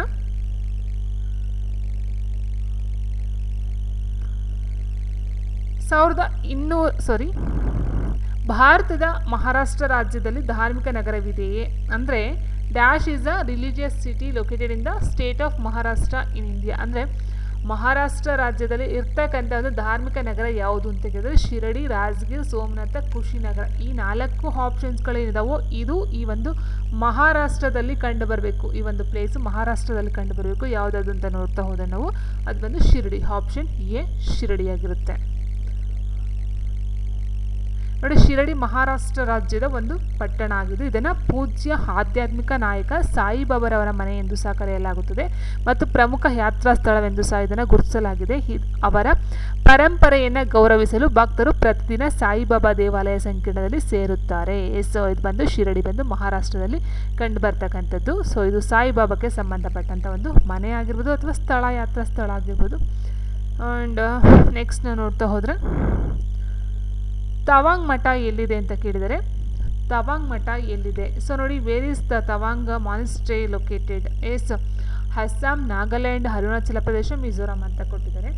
ಸೊ ಇದೆಲ್ಲ ನಾನು ಹೇಳಿದಾಗ ಆಲ್ರೆಡಿ ಇವೆಲ್ಲ ಒಂಥರ ತುಂಬ ರೇರ್ ವರ್ಡ್ಗಳು. ಸೊ ಯಾರಿಗೆ ಎಲ್ಲ out of country and country ಒಳಗಡೆ ಏನೇನಿದೆ ಆ್ಯಂಡ್ ತುಂಬ ಮ್ಯಾಗ್ಝಿನ್ಸ್ಗಳು, ತುಂಬ ಪೇಪರ್ಸ್ ಯಾರು ಓದ್ತಾರೋ ಅವ್ರಿಗೆ ತುಂಬ ಗೊತ್ತಿರುತ್ತೆ ಈ ಥರ ವಿಷಯಗಳು. ತವಾಂಗ್ ಮಠ ಎಲ್ಲಿದೆ ಅಂತ ಕೇಳಿದರೆ ಅಸ್ಸಾಂ, ನಾಗಾಲ್ಯಾಂಡ್, ಅರುಣಾಚಲ ಪ್ರದೇಶ ಆ್ಯಂಡ್ ಮಿಜೋರಾಂ ಅಂತ ಹೇಳಿದರೆ. ಸೊ ಇದು ಬಂದು ಅರುಣಾಚಲ ಪ್ರದೇಶದಲ್ಲಿ ಕಂಡು ಬರ್ತಕ್ಕಂಥ, ಸೊ ಬುದ್ಧನಿಗೆ ಸಂಬಂಧಪಟ್ಟಂಥ ಒಂದು ಮಠ ಆಗಿರುತ್ತೆ. ಸೊ ನೋಡಿ, ಇಲ್ಲಿ ತವಾಂಗ್ ಮಠವು ಭಾರತದ ಅರುಣಾಚಲ ಪ್ರದೇಶದ ತವಾಂಗ್ ಜಿಲ್ಲೆಯ ತವಾಂಗ್ ನಗರದಲ್ಲಿದೆಯಂತೆ. ಇದು ಭಾರತದ ಅತಿ ದೊಡ್ಡ ಮಠ. ಭಾರತದ ದೊಡ್ಡ ಮಠ ಮತ್ತು ಟಿಬೇಟ್ನ ಲಾಸಾದಲ್ಲಿರುವ ಪೋಟಲ ಪ್ಲೇಸ್ ನಂತರ ವಿಶ್ವದ 2ನೇ ದೊಡ್ಡ ಮಠವಾಗಿದೆಯಂತೆ. ಅಂದರೆ ವಿಶ್ವದಲ್ಲಿ 2ನೇ ದೊಡ್ಡ ಮಠ ಅಂತೆ. ಆ್ಯಂಡ್ ಇಂಡಿಯಾದಲ್ಲಿ ಇದು ಫಸ್ಟ್ ಓಕೆ, ಸೊ ಇದೊಂದು ಕ್ವಶನ್ ಅರ್ಥ ತಗೊಳ್ತಾ ಹೋಗಿ. ಭಾರತ ಅತಿ ದೊಡ್ಡ ಮಠ ಯಾವುದು? ತವಾಂಗ್ ಮಠ ಆಗಿರುತ್ತೆ. ಆ್ಯಂಡ್ ವಿಶ್ವದ 2ನೇ ದೊಡ್ಡ ಮಠ ಅದು ತವಾಂಗ್ ಅಂತ ನೋಡಬಹುದಾಗಿರುತ್ತೆ. ಇದು ಬೌದ್ಧ ಧರ್ಮದ ಅನುಯಾಯಿಗಳಿಗೆ ಮಾಡಿರ್ತಕ್ಕಂಥ ಒಂದು ಕೇಂದ್ರ ಅಂತ ಹೇಳ್ಬೋದಾಗುತ್ತೆ. ಇದನ್ನು ಮೇರಾ ಲಾಮಾ ಗೋಡ್ರೆ ಗ್ಯಾಸ್ಟೋ 1680ರಲ್ಲಿ ಸ್ಥಾಪಿಸ್ತಾರೆ. ಸೊ ನೋಡಿ ಯಾವ ರೀತಿ ಇದೆ. ಮೇರಾ ಲಾಮಾ ಗೋಡ್ರೆ ಗ್ಯಾಸ್ಟೋ 1680ರಲ್ಲಿ ಸ್ಥಾಪನೆಯನ್ನು ಮಾಡ್ತಕ್ಕಂಥದ್ದು. Very important. ಇಲ್ಲಿ ಕೇಳ್ಬೋದು ನಿಮ್ಗೆ ಏನಂತ ಕೇಳ್ತಾರೆ ಅಂದರೆ ಭಾರತ ಅತಿ ದೊಡ್ಡ ಮಠ ಯಾವುದು ಅಂತ ಕೇಳಿದ್ರೆ ಆ ರೀತಿ ಕ್ವಶನ್ಸ್ ಬರ್ಬೋದು. ಅಥವಾ ಈ ಒಂದು ತವಾಂಗ್ ಮಠ ಯಾರ ಒಂದು ಇದಕ್ಕೆ ಸೇರಿದ್ದು, ಇಟ್ ಮೀನ್ಸ್ ಅದು ಬೌದ್ಧರಿಗೆ ಸೇರಿದ್ದು ಅಂತ ಏನು ಹೇಳಿದ್ವು. ಸೊ ಆ ರೀತಿ ನಾವು ನೋಡಬಹುದಾಗಿರುತ್ತೆ. ಆ್ಯಂಡ್ ನೆಕ್ಸ್ಟ್ ಬಂದು ಭಾರತದ ಅತಿ ದೊಡ್ಡ ಅಂಚೆ ಕಚೇರಿ ಯಾವ ನಗರದಲ್ಲಿದೆ? ಸೊ ನೋಡಿ, India's largest post office in situated in which city ಅಂತ ಕೇಳಿದರೆ ಬೆಂಗಳೂರು, ಚೆನ್ನೈ, ಮುಂಬೈ, ಹೈದರಾಬಾದ್. ಈ ಒಂದು ಭಾರತ ಅತಿ ದೊಡ್ಡ ಅಂಚೆ ಕಚೇರಿ ಬಂದು ಮುಂಬೈನಲ್ಲಿ ಮೊಟ್ಟ ಮೊದಲ ಬಾರಿಗೆ ತರ್ತಾರೆ. ಅದು ನಾವು ನೋಡ್ತಾ ಹೋಗೋಣ ನೆಕ್ಸ್ಟು ಏನು ಅಂತ ಇನ್ಫಾರ್ಮೇಷನ್ನು. ನೋಡಿ, ಭಾರತ ಅತಿ ದೊಡ್ಡ ಅಂಚೆ ಕಚೇರಿಯನ್ನು ಜನರಲ್ ಪೋಸ್ಟ್ ಆಫೀಸ್ ಅಂತ ಕರೀತಾರಂತೆ. ಇದು ಮುಂಬೈ ನಗರದ ಕೇಂದ್ರ ಕಚೇರಿ, ಅಂದರೆ ಇಟ್ ಮೀನ್ಸ್ ಮುಂಬೈಯಲ್ಲಿ ಕಂಡು ಬರ್ತಕ್ಕಂಥದ್ದು. ಓಕೆ, ಇದರ ಒಂದು ಅತಿ ದೊಡ್ಡ ಅಂಚೆ ಕಚೇರಿ ಬಂದು ಮುಂಬೈಯಲ್ಲಿ ಕಂಡುಬರುತ್ತೆ. ಆ್ಯಂಡ್ ನೆಕ್ಸ್ಟ್ ಇದನ್ನು 1794ರಲ್ಲಿ ಛತ್ರಪತಿ ಶಿವಾಜಿ ಟರ್ಮಿನಸ್ ಬಳಿ ರಚಿಸಲಾಯಿತು. ಸೊ ಮುಂಬೈನ ಏನು ಛತ್ರಪತಿ ಶಿವಾಜಿ ಟರ್ಮಿನಸ್ ಇದೆಯೋ ಅದರ ಪಕ್ಕದಲ್ಲಿ ಈ ಒಂದು ಅಂಚೆ ಕಚೇರಿಯನ್ನು ಇಟ್ ಮೀನ್ಸ್ ಕಟ್ಟಿಸ್ತಾರೆ, ರಚನೆಯನ್ನು ಮಾಡ್ತಾರೆ 1794ರಲ್ಲಿ. ಆ್ಯಂಡ್ ನೆಕ್ಸ್ಟ್ ಇನ್ನು ನೋಡ್ತಾ ಹೋದರೆ ಇದ್ರ ಬಗ್ಗೆ ಭಾರತದ ಆರಂಭಿಕ ಅಂಚೆ ವ್ಯವಸ್ಥೆಯನ್ನು 1766ರಲ್ಲಿ ಈ ಒಂದು ಲಾರ್ಡ್ ಕ್ಲೈವ್ ಅಂತಕ್ಕಂಥದ್ದು ಪ್ರಾರಂಭ ಮಾಡ್ತಾರೆ. ಆ್ಯಂಡ್ ಗವರ್ನರ್ ಜನರಲ್ ಆಗಿದ್ದ ವಾರನ್ ಹೇಸ್ಟಿಂಗ್ಸ್ ಏನು ಮಾಡ್ತಾರೆ 1774 ಮಾರ್ಚ್ 31ರಂದು ಕಲ್ಕತ್ತಾದಲ್ಲಿ ಮೊಟ್ಟಮೊದಲಿಗೆ ಅಂಚೆ ಕಚೇರಿಯನ್ನು ಜಾರಿಗೆ ತರ್ತಾರೆ. ಸೊ ನೋಡಿ, ಇಲ್ಲಿ 2 ಪಾಯಿಂಟ್ ಅರ್ಥ ಮಾಡ್ಕೊಳ್ಳಿ. ಅಂಚೆ ವ್ಯವಸ್ಥೆಯನ್ನು ಜಾರಿಗೆ ತರ್ತಕ್ಕಂಥದ್ದು ಲಾರ್ಡ್ ಕ್ಲೈವು 1766ರಲ್ಲಿ, ಅಂಚೆ ಕಚೇರಿಯನ್ನು ಜಾರಿಗೆ ತರ್ತಕ್ಕಂಥದ್ದು ಜನರಲ್ ಆಗಿದ್ದ ವಾರನ್ ಹೇಸ್ಟಿಂಗ್ಸು 1774ರಲ್ಲಿ ಇನ್ ಕಲ್ಕತ್ತಾದಲ್ಲಿ. ಸೊ ಇದನ್ನು ಅರ್ಥ ಮಾಡ್ಕೊಳ್ತಾ ಹೋಗಿ. ಇನ್ನು ನೆಕ್ಸ್ಟ್ ಬಂದು ನಂತರ 1778ರಲ್ಲಿ ಮದ್ರಾಸ್ನಲ್ಲಾಗುತ್ತೆ. ಆ್ಯಂಡ್ 1792ರಲ್ಲಿ ಬಾಂಬೆನಲ್ಲಿ ಈ ಒಂದು ಪೋಸ್ಟ್ ಆಫೀಸ್ ರಚನೆಯನ್ನು ಮಾಡ್ತಾರೆ, ಸ್ಥಾಪನೆಯನ್ನು ಮಾಡ್ತಾರೆ. ಇನ್ನು ನೆಕ್ಸ್ಟ್ ಮುಂದಿನ ಪ್ರಶ್ನೆ ನೋಡ್ತಾ ಹೋಗೋಣ. ವಿಶ್ವದ ಅತಿ ಎತ್ತರವಾದ ಅಂಚೆ ಕಚೇರಿ ಎಲ್ಲಿದೆ?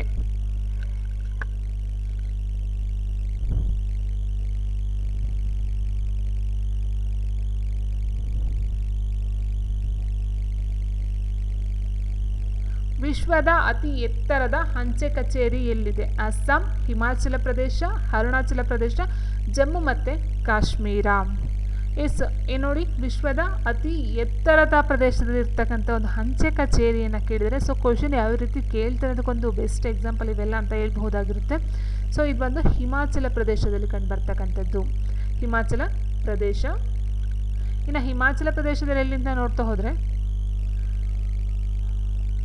ನೋಡಿ, ವಿಶ್ವದ ಅತಿ ಎತ್ತರದ ಅಂಚೆ ಕಚೇರಿ ಹಿಮಾಚಲ ಪ್ರದೇಶದ ಹಿಕ್ಕಿಂ ಗ್ರಾಮದಲ್ಲಿದೆಯಂತೆ. ಅದು 4400 ಮೀಟರ್ ಎತ್ತರದಲ್ಲಿ ಇದೆಯಂತೆ. ಸೊ ನೋಡಿ, ಹಿಮಾಚಲ ಪ್ರದೇಶದ ಹಿಕ್ಕಿಂ ಗ್ರಾಮ. ಆ್ಯಂಡ್ ನೆಕ್ಸ್ಟ್ ಭಾರತವು ವಿಶ್ವದ ಸುಮಾರು 1,56,000 ಶಾಖೆಗಳನ್ನು ಹೊಂದಿರುವ ಅತಿ ದೊಡ್ಡ ಅಂಚೆ ಜಾಲವನ್ನು ಹೊಂದಿದೆಯಂತೆ. ಸೊ ಇದು ಇಂಪಾರ್ಟೆಂಟ್ ಪಾಯಿಂಟೇನೆ. 1,56,000 ಶಾಖೆಗಳನ್ನು ಒಳಗೊಂಡಿರ್ತಕ್ಕಂಥ ಇಂಡಿಯಾ. ಆ್ಯಂಡ್ ವಿಶ್ವದ ಅತಿ ಎತ್ತರದ ಅಂಚೆ ಕಚೇರಿ ಅಂತಲೂ ಸಹ ಈ ಒಂದು ಫೇಮಸನ್ನು ಪಡ್ಕೊಂಡಿದೆ. ಸೊ ನೋಡಿ, ವಿಶ್ವದಲ್ಲೇ ಅತಿ ಎತ್ತರದ ಅಂಚೆ ಕಚೇರಿ ಹಿಮಾಚಲ ಪ್ರದೇಶದ ಹಿಕ್ಕಿಂ ಗ್ರಾಮದಲ್ಲಿ ಕಂಡುಬರುತ್ತೆ. ಅದು 4,400 ಮೀಟರ್. ಸೊ ನೀವು ಹೇಗೆ ಮೌಂಟ್ ಎವರೆಸ್ಟೇ ಅತಿ ದೊಡ್ಡದಂತ ನಾವು ಅಂದ್ಕೊಳ್ತೀವೋ ಅದೇ ರೀತಿ ಅಂಚೆ ಕಚೇರಿಗೂ ಸಹ ಒಂದು ಹೆಗ್ಗಳಿಕೆ ಅಂತಲೇ ಹೇಳ್ಬಹುದಾಗಿರುತ್ತೆ. ಆ್ಯಂಡ್ ನೆಕ್ಸ್ಟ್ ಮುಂದಿನ ಪ್ರಶ್ನೆ ಹೀಗಿದೆ.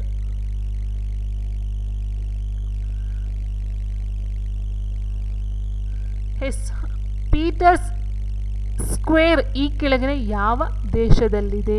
ಸೊ ನೋಡಿ, 2017ರ ಪ್ರಶ್ನೆ ಇದಾಗಿರುತ್ತೆ. ಪೀಟರ್ಸ್ ಸ್ಕ್ವೇರ್ ಈ ಕೆಳಗಿನ ಯಾವ ದೇಶದಲ್ಲಿದೆ? ಅಥೆನ್ಸ್, ಬರ್ಲಿನ್, ವಾಷಿಂಗ್ಟನ್, ವ್ಯಾಟಿಕನ್ ನಗರ. ಸೊ ನೋಡಿ, ಏನು ವ್ಯಾಟಿಕನ್ ನಗರ ಅತಿ ಚಿಕ್ಕ ದೇಶ ಅಂತ ಏನು ಹೇಳ್ತೀವೋ ನಾವು, Vatican city. So option D, Vatican ಸಿಟಿಯಲ್ಲಿ ಈ ಒಂದು ಪೀಟರ್ಸ್ ಸ್ಕ್ವೇರ್ ಅಂತಕ್ಕಂಥ ಒಂದು ಪ್ಲೇಸ್ ಕಂಡು ಬರ್ತಕ್ಕಂಥದ್ದಾಗಿದೆ. ಸೊ ಅದು ಚಿತ್ರನೂ ಸಹ ನಾನು ಕೊಟ್ಟಿದ್ದೀನಿ ಇಲ್ಲಿ ಚಿತ್ರ, ಯಾಕಂದರೆ ಈ ಚಿತ್ರಗಳು ನೋಡ್ಕೊಂಡು ಸ್ವಲ್ಪ ವರ್ಡ್ಗಳು ನೆನಪು ಬರುತ್ತೆ ಅದಕ್ಕೋಸ್ಕರ ಚಿತ್ರಗಳನ್ನು ಹಾಕಿದ್ದೀನಿ, ಪಿಕ್ಚರ್ಸ್ಗಳನ್ನ.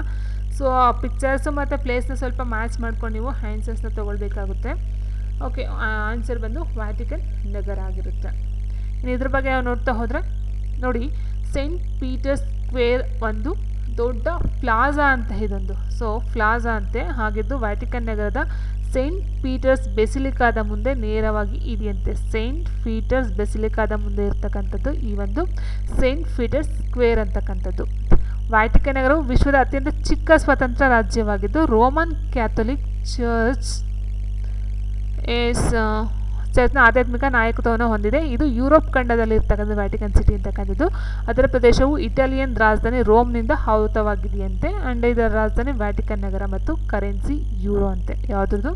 ವ್ಯಾಟಿಕನ್ಗೆ ಸಂಬಂಧಪಟ್ಟಂತೆ ಕರೆನ್ಸಿ ಯೂರೋ ಆ್ಯಂಡ್ ರಾಜಧಾನಿ ವ್ಯಾಟಿಕನ್ ನಗರನೇ ಆಗಿರುತ್ತಂತೆ. ಸೊ ಇಷ್ಟು ಇನ್ಫಾರ್ಮೇಷನ್ ನೋಡ್ತಾ ಹೋಗಿ ಕೇಳ್ಬೋದು, ವ್ಯಾಟಿಕನ್ ಸಿಟಿ ಏನು ಅತಿ ಚಿಕ್ಕ ಸ್ಮಾಲೆಸ್ಟ್ ಸ್ಟೇಟ್ ಅಂತ ಕೇಳ್ಬೋದು. ಸೊ ಅದು ತುಂಬ ಫೇಮಸ್ ಆಗಿರ್ತಕ್ಕಂಥ ಒಂದು ಕ್ವಶನ್ನೇ. ಆ್ಯಂಡ್ ನೆಕ್ಸ್ಟ್ ಬಂದು ಎಷ್ಟಿದರ ಒಂದು ರಾಜಧಾನಿ ಮತ್ತು ಕರೆನ್ಸಿಯನ್ನು ಕೇಳಬಹುದಾಗಿರುತ್ತೆ. ಆ್ಯಂಡ್ ನೆಕ್ಸ್ಟ್ ಮುಂದಿನ ಪ್ರಶ್ನೆ, ಮಹಾಭಾರತದ ಮಹಾಕಾವ್ಯದಲ್ಲಿ ಉಲ್ಲೇಖಿಸಲಾದ ಪ್ರಸಿದ್ಧ ಯುದ್ಧ ಭೂಮಿ ಕುರುಕ್ಷೇತ್ರವು ಇದರ ಬಳಿ ಇದೆ.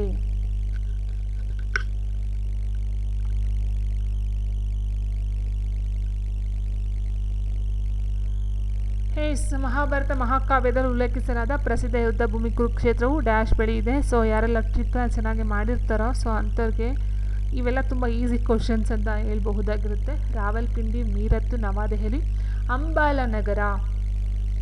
ಆನ್ಸರ್ ಬಂದು ಆಪ್ಷನ್ ಡಿ, ಅಂಬಾಲ್ ನಗರ. ಈ ಒಂದು ಕುರುಕ್ಷೇತ್ರ ಅಂತಲೇ ಹೇಳ್ತಾರೆ. ಈ ಟ್ರಿಪ್ ಕರ್ಕೊಂಡು ಹೋಗ್ಬೇಕಾದ್ರೆ ಟ್ರಿಪ್ ಹೋಗಿರೋರು ನೋಡಿರಬಹುದು. ಕುರುಕ್ಷೇತ್ರ ಅಂತಕ್ಕಂಥದ್ದು ಯುದ್ಧ ಭೂಮಿನ ಒಂದು ಪ್ಲೇಸ್ ಆಗಿ ತೋರಿಸ್ತಾರೆ. ಸೊ ಅದು ಬಂದು ಅಂಬಾಲ ನಗರದ ಬಳಿ ಇರ್ತಕ್ಕಂಥದ್ದು.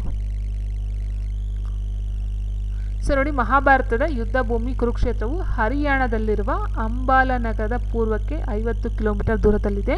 ಇದು ಮಹಾಭಾರತ ಇನ್ನು ಕೇಳ್ಬೋದು ನೋಡಿ, ಕುರುಕ್ಷೇತ್ರ ಹರಿಯಾಣದಲ್ಲಿ ಕಂಡು ಬರ್ತಕ್ಕಂಥದ್ದು. ಆ್ಯಂಡ್ ನೆಕ್ಸ್ಟ್ ಮಹಾಭಾರತ ಕೌರವರು ಮತ್ತು ಪಾಂಡವರ ನಡುವೆ ಇದೆಲ್ಲ ನಿಮಗೆಲ್ಲ ಗೊತ್ತಿರುತ್ತೆ, ಹೌದಲ್ವಾ? ಸೊ ಅದನ್ನು ಹೇಳೋ ಅವಶ್ಯಕತೆ ಇಲ್ಲ. ಟೋಟಲಾಗಿ ನೋಡ್ತಾ ಹೋದರೆ ಕುರುಕ್ಷೇತ್ರವು ಹರಿಯಾಣದಲ್ಲಿರುವ ಅಂಬಾಲ ನಗರದ ಪೂರ್ವಕ್ಕೆ 50 ಕಿಲೋಮೀಟರ್ ದೂರದಲ್ಲಿದೆ. ಈ ಒಂದು ಪಾಯಿಂಟನ್ನು ನೀವು ನೋಡ್ಕೊಳ್ತಾ ಹೋಗಿ. ಆ್ಯಂಡ್ ನೆಕ್ಸ್ಟು ಇಂದಿರಾ ಗಾಂಧಿ ಸ್ಮಾರಕ.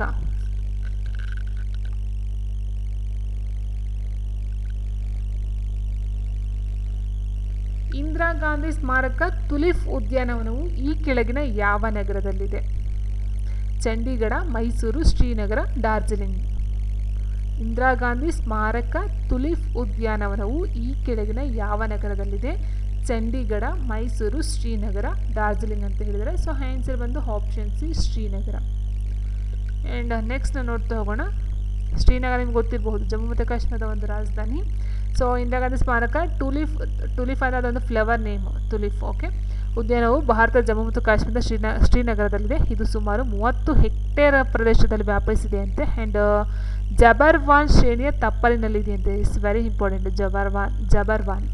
ಆ್ಯಂಡ್ ನೆಕ್ಸ್ಟ್ ದಾಲ್ ಸರೋವರದ ಅವಲೋಕನದೊಂದಿಗೆ ಇದು ಏಷ್ಯಾದ ಅತಿದೊಡ್ಡ ತುಲಿಪ್ ಉದ್ಯಾನವನವಾಗಿದ್ದು ಸೂಕ್ಷ್ಮವಾದ ತುಲಿಪ್ ಬಲ್ಬ್ಗಳ ಸುರಕ್ಷತೆಗಾಗಿ ಹೊಸ ಹೈಟೆಕ್ ಕೋಲ್ಡ್ ಸ್ಟೋರೇಜ್ ಸೌಲಭ್ಯವನ್ನು ಸಹ ಹೊಂದಿದೆಯಂತೆ. ಸೊ ಮೇಯ್ನಾಗಿ ನಾವು ನೋಡ್ತಾ ಹೋದರೆ ಇಲ್ಲಿ ಹೇಳಿದರೆ ಒಂದು ಪಾಯಿಂಟ್ ಏನಂತ ಹೇಳಿದ್ರೆ, ಏಷ್ಯಾದ ಅತಿದೊಡ್ಡ ತುಲಿಪ್ ಉದ್ಯಾನ. ತುಲಿಪ್ ಮೀನ್ಸ್ ಅದೊಂದು ಫ್ಲವರ್ ಬರುತ್ತೆ, ತುಲಿಪ್ ಫ್ಲವರು.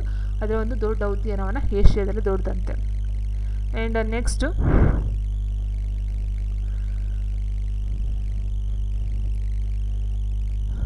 ವಿವೇಕಾನಂದ ರಾಕ್ ಸ್ಮಾರಕ ಎಲ್ಲಿದೆ? ಕೊಚ್ಚಿನ್, ಕೋಲ್ಕತ್ತಾ, ಕನ್ಯಾಕುಮಾರಿ, ಚೆನ್ನೈ. ವಿವೇಕಾನಂದ ರಾಕ್ ಸ್ಮಾರಕ. ಸೊ ಇದು ಹೇಳಿದಾಗೆಲ್ಲ ಟ್ರಿಪ್ಗೆ ಯಾರ್ಯಾರು ಮಾಡಿರ್ತಾರೆ ಚೆನ್ನಾಗಿ, ಸೊ ಅಂಥವ್ರಿಗೆ ನೀಟಾಗಿ ಆನ್ಸರ್ಸ್ ಗೊತ್ತಾಗುತ್ತೆ ಇದ್ರ ಬಗ್ಗೆ. ವಿವೇಕಾನಂದ ರಾಕ್ ಬಂದು ನಾವು ನೋಡಬಹುದು ಕನ್ಯಾಕುಮಾರಿಯಲ್ಲಿ ನೋಡ್ತೀವಿ. ಆಪ್ಷನ್ ಸಿ, ಕನ್ಯಾಕುಮಾರಿಯಲ್ಲಿ ಅದೊಂದು ಸ್ಟ್ಯಾಚ್ಯೂನೇ ಇದೆ. ವಿವೇಕಾನಂದ ರಾಕ್ ಬಂದು ಆ್ಯಂಡ್ ಸ್ಮಾರಕ ತಮಿಳುನಾಡಿನ ಕನ್ಯಾಕುಮಾರಿಯಲ್ಲಿ ಇರ್ತಕ್ಕಂಥ. ಇದು 1970ರಲ್ಲಿ ಸ್ವಾಮಿ ವಿವೇಕಾನಂದರ ಗೌರವಾರ್ಥವಾಗಿ ನಿರ್ಮಾಣವನ್ನು ಮಾಡಿರ್ತಕ್ಕಂಥದ್ದು. ಆ್ಯಂಡ್ 1893ರ ಸೆಪ್ಟೆಂಬರ್ 11 ಚಿಕಾಗೋದಲ್ಲಿ ನಡೆದ ಧರ್ಮಗಳ ಸಂಸತ್ತಿನ ಸಮಾವೇಶದಲ್ಲಿ ಅವರು ಮಾತಾಡ್ತಾರಲ್ಲಿ, ಅಣ್ಣ ತಂಗಿರು ಅಕ್ಕ ತಂಗಿರು ಅಂತ ಏನು ಯೂಸ್ ಮಾಡಿ ಭಾಷಣವನ್ನು ಮಾಡ್ತಾರೋ. ಸೊ ಆ ಭಾಷಣ ತುಂಬಾ ಸ್ಪೆಷಲ್ ಆಗಿರುತ್ತೆ. ಸೊ ಅವರ ಸ್ವಾಮಿ ವಿವೇಕಾನಂದರ ಗೌರವಾರ್ಥವಾಗಿ 1970ರಲ್ಲಿ ಈ ಒಂದು ಸ್ಟ್ಯಾಚ್ಯೂವನ್ನು ಮಾಡ್ತಕ್ಕಂಥದ್ದಾಗಿರುತ್ತೆ. ಅದು ತಮಿಳುನಾಡಿನ ಕನ್ಯಾಕುಮಾರಿಯಲ್ಲಿ. ಸೊ ಏನು ಇಂಡಿಯಾ ದಕ್ಷಿಣ ಬಾರ್ಡ್ರ್ ಅಂತ ಹೇಳ್ತೀವೋ ಅಲ್ಲಿ ಬರುತ್ತೆ. ಆ್ಯಂಡ್ ನೆಕ್ಸ್ಟ್ ಮುಂದಿನ ಪ್ರಶ್ನೆ ಹೀಗಿದೆ.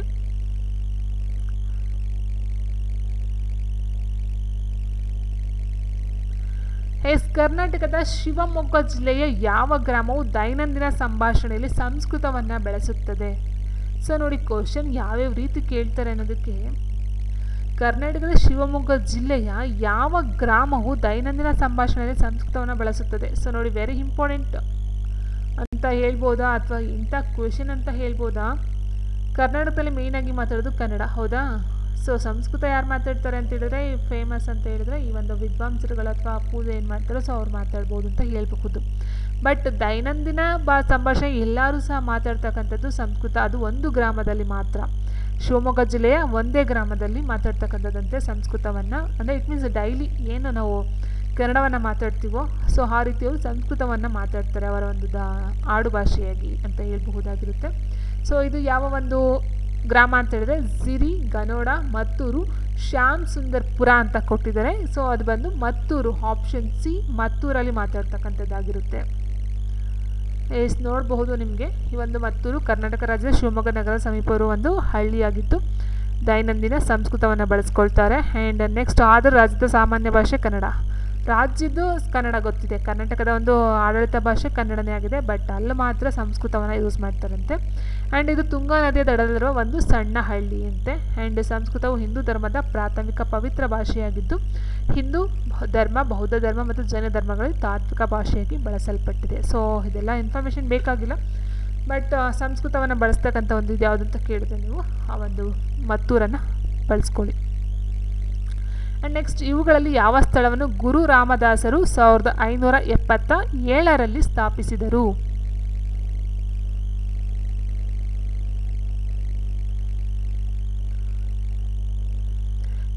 ಯಾವ ಸ್ಥಳವನ್ನು ಗುರು ರಾಮದಾಸರು 1577ರಲ್ಲಿ ಸ್ಥಾಪಿಸಿದರು ಅಂತ ನೋಡ್ತಾ ಹೋದರೆ ನಾವು ಆಪ್ಷನ್ ಎ ಅಮೃತಸರ. ನೋಡಿ, ಇಲ್ಲಿ ಅಮೃತಸರ ಅಂತಕ್ಕಂಥದ್ದು ಇದು ಭಾರತದ ಪಂಜಾಬ್ ರಾಜ್ಯದ ಅತಿ ದೊಡ್ಡ ಮತ್ತು ಪ್ರಮುಖ ನಗರ. ಅಂದರೆ ಪಂಜಾಬ್ನ ಒಂದು ಅತಿ ದೊಡ್ಡ ನಗರ ಅಂತ ಹೇಳ್ಬೋದು ಅಮೃತಸರ ಅಂತಕ್ಕಂಥದ್ದು. ಆ್ಯಂಡ್ ಇದರ ಇಲ್ಲಿ ಬರ್ತಕ್ಕಂಥದ್ದು. ಆ್ಯಂಡ್ ನೆಕ್ಸ್ಟ್ ಐತಿಹಾಸಿಕವಾಗಿ ಇದನ್ನು ರಾಮದಾಸಪುರ ಎಂದು ಸಹ ಕರೆಯುತ್ತಾರಂತೆ. ಕೇಳ್ತಾರೆ ಇಲ್ಲಿ, ಅದು ಕೇಳಿದಾರಲ್ವಾ?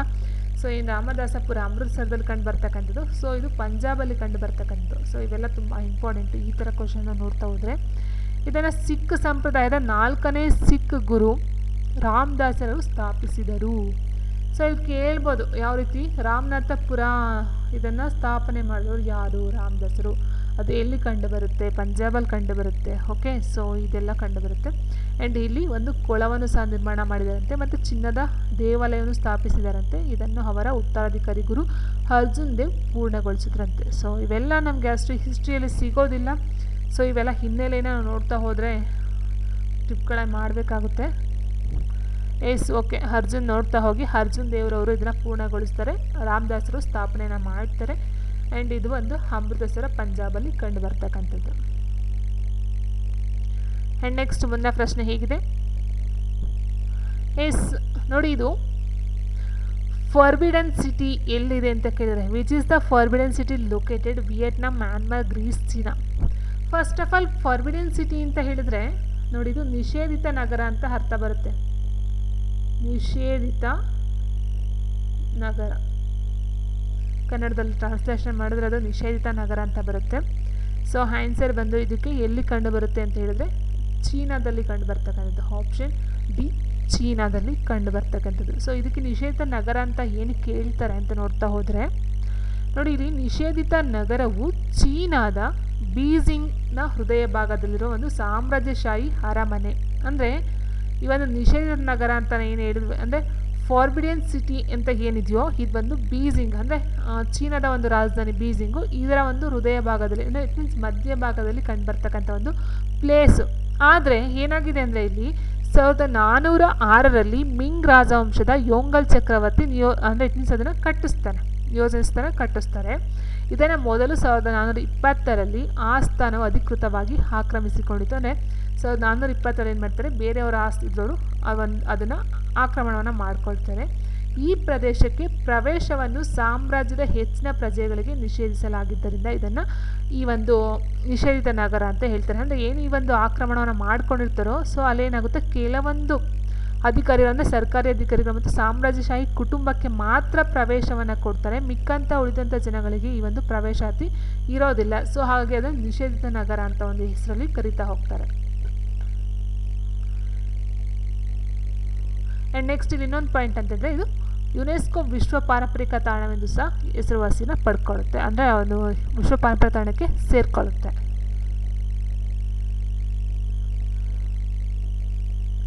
ಆ್ಯಂಡ್ ನೆಕ್ಸ್ಟ್ ಮುಂದಿನ ಪ್ರಶ್ನೆ, ದಂಬುಲ್ಲಾದ ಸುವರ್ಣ ದೇವಾಲಯ ಎಲ್ಲಿದೆ? ಸೊ ನೋಡಿ, where is the Golden Temple of Dambulla? ಎಂತೆಂಥ ಪ್ರಶ್ನೆಗಳೆಲ್ಲ ಇದ್ದಾವೆ. Amritsar, Sri Lanka, Indonesia, Malaysia.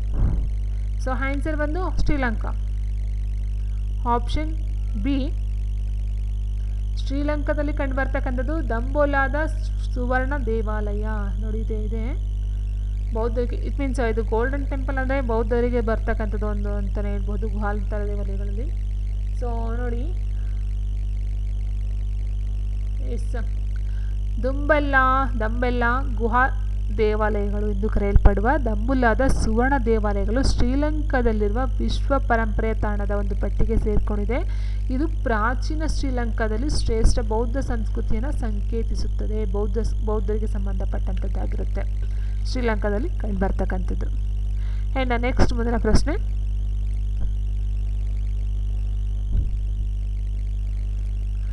ಪ್ರಸಿದ್ಧ ಕ್ಯಾಂಟನ್ ಟವರ್ ಯಾವ ದೇಶದಲ್ಲಿದೆ? ಎಸ್, ಪ್ರಸಿದ್ಧ ಕ್ಯಾಂಟನ್ ಟವರ್ ಯಾವ ದೇಶದಲ್ಲಿದೆ? China, Turkey, Kuwait, Dubai. ನೋಡಿ ಇದು ಟವರ್.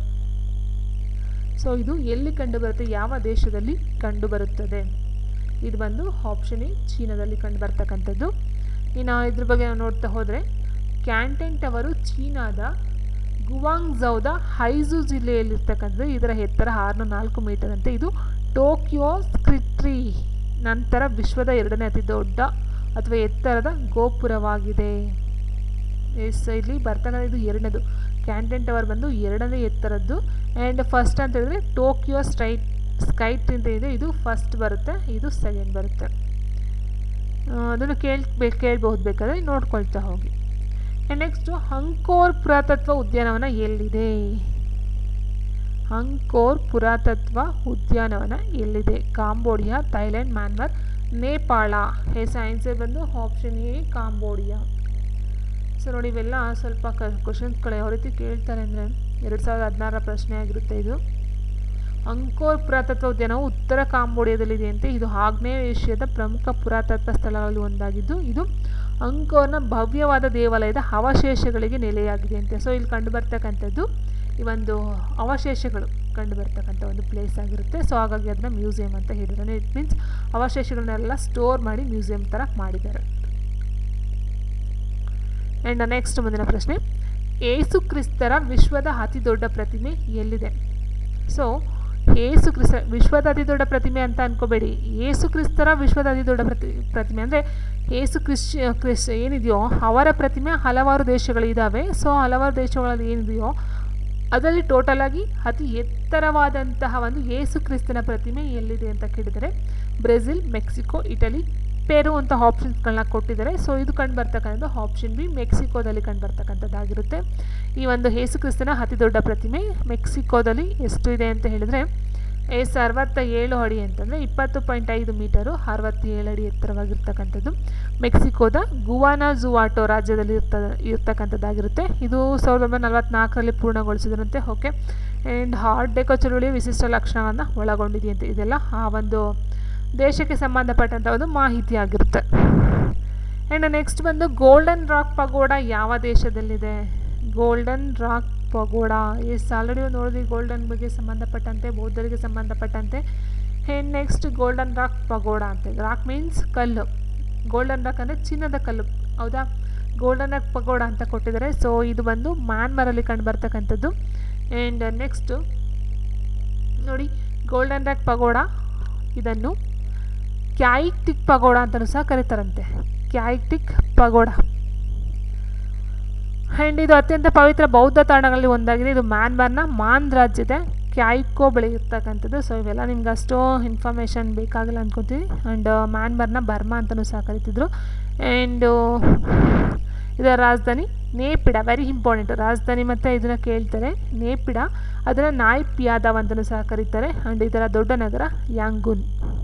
ಸೊ ಇದರ ಒಂದು ರಾಜಧಾನಿ ನೋಡ್ಕೊಳ್ತಾ ಹೋಗಿ, ನೇಪಿಡ ಅಥವಾ ನಾಯ್ ಪಿಯಾದಾವ್ ಅಂತಕ್ಕಂಥದ್ದು ವೆರಿ ಇಂಪಾರ್ಟೆಂಟ್ ಆಗಿರುತ್ತೆ. ಆ್ಯಂಡ್ ಮ್ಯಾನ್ಮಾರ್ನ ಹಿಂದಿನ ಒಂದು ಹೆಸರು ಬರ್ಮಾ, ಅದು ಸಹ ಇಂಪಾರ್ಟೆಂಟ್. ಆ್ಯಂಡ್ ನೆಕ್ಸ್ಟು ವಿಶ್ವ ಪರಂಪರೆಯ ತಾಣ ಪಶುಪತಿನಾಥ ದೇವಾಲಯವು ಎಲ್ಲಿ ಇದೆ? ಎಸ್ ಅಂದರೆ ಇಲ್ಲೆಲ್ಲ ಕೇಳಿರ್ತಕ್ಕಂಥ ಪ್ರಶ್ನೆಗಳು ಯಾವ ರೀತಿ ಇದೆ ಅಂದರೆ, ಯುನೆಸ್ಕೋ ವಿಶ್ವ ಪರಂಪರೆ ತಾಣಕ್ಕೆ ಏನು ಸೇರ್ಕೊಂಡಿದ್ದಾವೋ ಅದ್ರ ಬಗ್ಗೆ ತುಂಬ ಇನ್ಫಾರ್ಮೇಷನ್ನ ಕೇಳಿದ್ದಾರೆ. ಸೊ ಹಾಗಾಗಿ ನೀವೇನು ಮಾಡಬೇಕಂತ ಹೇಳಿದರೆ, ಟೋಟಲಾಗಿ ಏನು ವಿಶ್ವದಲ್ಲೇ ಈ ಒಂದು ಭಾರತ ಅಂದ್ಕೊಳ್ಳೋಕೆ ಹೋಗ್ಬಿಡಿ, ಟೋಟಲಾಗಿ ವಿಶ್ವದಲ್ಲಿ ಬರ್ತಕ್ಕಂಥ ಈ ಒಂದು ಯುನೆಸ್ಕೋ ವಿಶ್ವ ಪಾರಂಪರಿಕ ಪಟ್ಟಿಗೆ ಸೇರಿರ್ತಕ್ಕಂಥ ತಾಣಗಳ ಬಗ್ಗೆ ಮಾಹಿತಿಯನ್ನು ಕಲೆ ಹಾಕಿ. ಸೊ ಅದು ತುಂಬ ಇಂಪಾರ್ಟೆಂಟ್ ಆಗುತ್ತೆ. ಓಕೆ, ವಿಶ್ವ ಪಾರಂಪರೆಯ ತಾಣ ಪಶುಪತಿನಾಥ ದೇವಾಲಯವು ಎಲ್ಲಿ ಕಂಡು ಬರುತ್ತೆ ಅಂತ ಹೇಳಿದ್ರೆ ಕಠ್ಮಂಡು, ನೇಪಾಳದ ಕಠ್ಮಂಡುವಿನಲ್ಲಿ ಕಂಡು ಬರ್ತಕ್ಕಂಥದ್ದಾಗಿರುತ್ತೆ. ಸೊ ಅದ್ರ ಬಗ್ಗೆ ನೋಡ್ತಾ ಹೋದರೆ ನೋಡಿ, ಇಲ್ಲಿ ಪಶುಪತಿನಾಥ ದೇವಾಲಯವು ನೇಪಾಳದ ರಾಜಧಾನಿ ಕಠ್ಮಂಡುವಿನಲ್ಲಿ ಕಂಡುಬರುತ್ತೆ. ಈಶಾನ್ಯಕ್ಕೆ ಸುಮಾರು 5 ಕಿಲೋಮೀಟರ್ ದೂರದಲ್ಲಿ. ಓಕೆ, ಇದೆಲ್ಲ ಏನು ಬೇಕಾಗಿಲ್ಲ, ಕಠ್ಮಂಡುವಿನಲ್ಲಿ ಕಂಡುಬರುತ್ತೆ. ಓಕೆ, ಆ್ಯಂಡ್ ಇದು ಹಿಂದೂ ದೇವಾಲಯಕ್ಕೆ ಸಂಬಂಧಪಟ್ಟಂಥ ಒಂದು ಪ್ಲೇಸ್ ಆಗಿರುತ್ತೆ. ಆ್ಯಂಡ್ ಇದನ್ನು ಯುನೆಸ್ಕೋ ವಿಶ್ವ ಪರಂಪರೆ ತಾಣಕ್ಕೆ ಸೇರಿಸಲಾಗಿದೆ. ಆ್ಯಂಡ್ ಇದು ಶಿವನಿಗೆ ಸಮರ್ಪಿಸಲಾಗಿದೆ. ಇದನ್ನು 5ನೇ ಶತಮಾನದಲ್ಲಿ ಲಿಚ್ಚವಿ ರಾಜ ಪ್ರಚಂಡ ದೇವ್ ನಿರ್ಮಿಸ್ತಕ್ಕಂಥದ್ದು.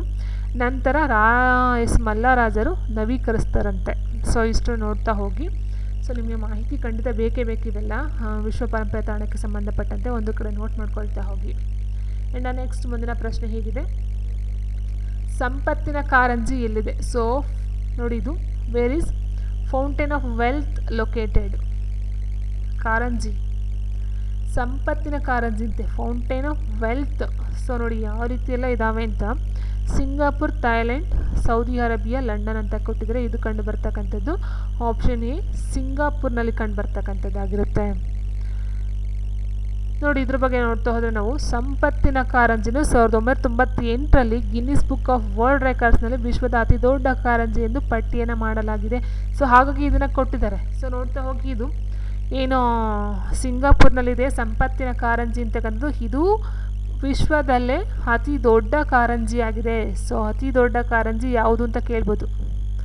ಅತಿ ದೊಡ್ಡ ಕಾರಂಜಿ ಯಾವುದು ನೆಕ್ಸ್ಟ್ ಎಕ್ಸಾಮಲ್ಲಿ ಕೇಳಬಹುದು.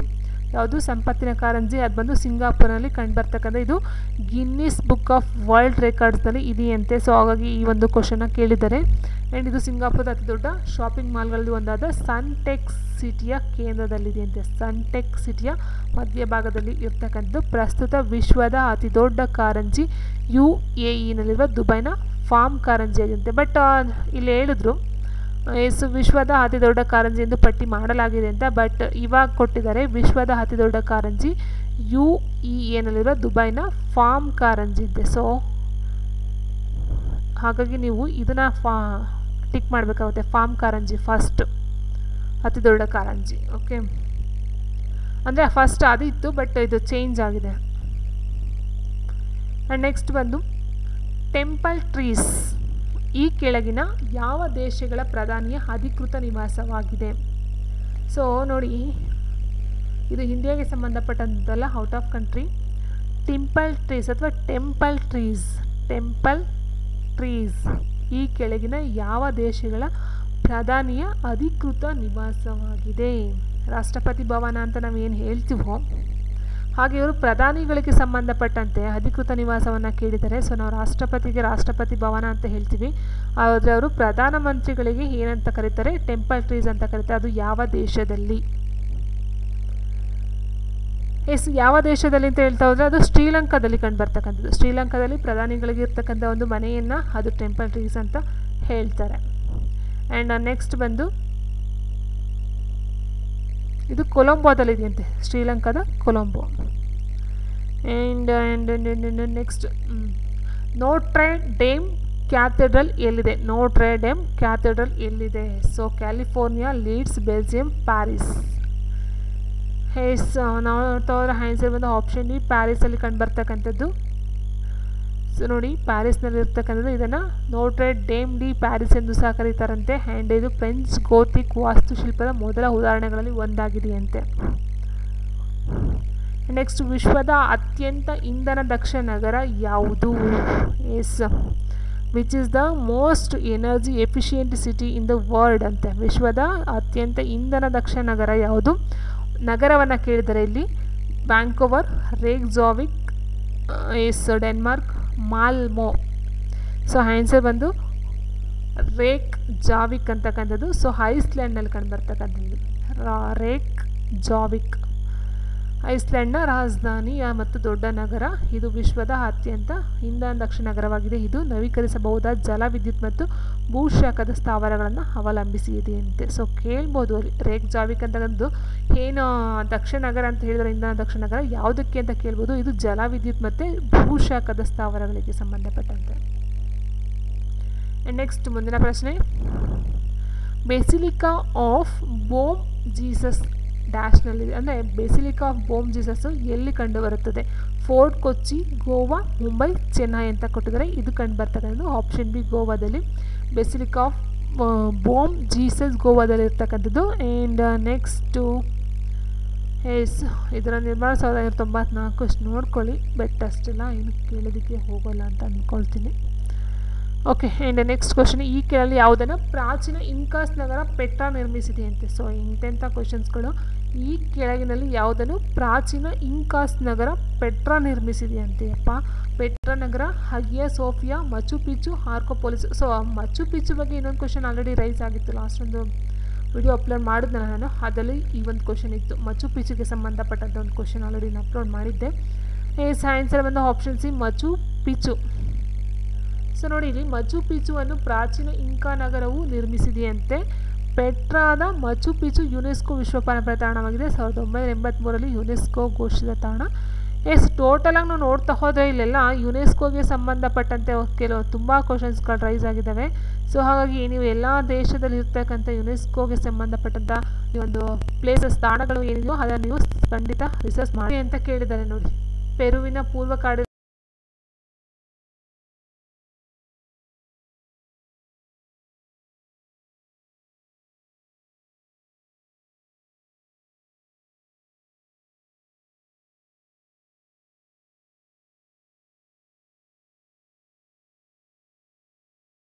ಇಂಕಾ ಕೋಟೆ ಇದೆ. ದಕ್ಷಿಣ ಪೆರು ಇಲ್ಲಿದೆ ನೋಡಿ, 15ನೇ ಶತಮಾನದ ದಕ್ಷಿಣ ಪೆರುವಿನಲ್ಲಿ ಪೂರ್ವ ಕಾರ್ಡಿಲೆರಾದಲ್ಲಿ ಇಂಕಾ ಕೋಟೆ ಇದೆ. ಸೊ ಹಾಗಾಗಿ ಮಚು ಪಿಚ್ಚು ಸೊ ಎಲ್ಲಿ ಕಂಡು ಬರುತ್ತೆ ಅಂತ ಹೇಳಿದ್ರೆ ಪೆರು. ಆಪ್ಷನ್ ಡಿ ಪೆರುವಿನಲ್ಲಿ ಕಂಡು ಬರ್ತಕ್ಕಂಥದ್ದು. ಆ್ಯಂಡ್ ಲಾಸ್ಟ್ ಕ್ವೆಶನ್, ಇಸ್ಲಾಂನಲ್ಲಿ ಕಾಬಾ ಅತ್ಯಂತ ಪವಿತ್ರ ಸ್ಥಳವಾಗಿದೆ. ಮೆಕ್ಕವನ್ನು ಡ್ಯಾಶ್ ಎಂಬ ಹೆಸರಿನಲ್ಲೂ ಕರೆಯಲಾಗುತ್ತದೆ. ನೋಡಿ, ಮೆಕ್ಕವನ್ನು ಡ್ಯಾಶ್ ಇನ್ನೊಂದು ಹೆಸರಿಂದ ಕರೀತಾರಂತೆ. ನಮಗೆ ಕಾಬಾ ಬೇಕಾಗಿಲ್ಲ, ಮೆಕ್ಕ ಏನಿದೆಯೋ ಮೆಕ್ಕಾಗೆ ಇರ್ತಕ್ಕಂಥ ಮತ್ತೊಂದು ಹೆಸರು ಏನು? ಮಸ್ಜಿದ್ ಅಲ್ ಹರಾಮ್, ಮಸ್ಜಿದ್ ಅಲ್ ಎಮೀರ್ ಎಬ್ದಾಲ್ ಕದೀರ್, ಅಬು ದರ್ವಿಶ್ ಮಸೀದಿ, ಮಜಾರ್ ಎ ಶರೀಫ್ ಅಂತ ಹೇಳಿದರೆ. ಸೊ ಮೆಕ್ಕಾದ ಮತ್ತೊಂದು ಹೆಸರು ಅಂತ ಹೇಳಿದ್ರೆ ಆಪ್ಷನ್ ಎ ಮಸ್ಜಿದ್ ಅಲ್ ಹರಾಮ್ ಅಂತಕ್ಕಂಥದ್ದು ಆಗಿರುತ್ತೆ. ಆಪ್ಷನ್ ಎ ಮಸ್ಜಿದ್ ಅಲ್ ಹರಾಮ್. ಸೊ ನೋಡಿ, ಇದ್ರ ಬಗ್ಗೆ ನೋಡ್ತವ್ರೆ ಇಸ್ಲಾಂಗೆ ಸಂಬಂಧಪಟ್ಟಂಥದ್ದು.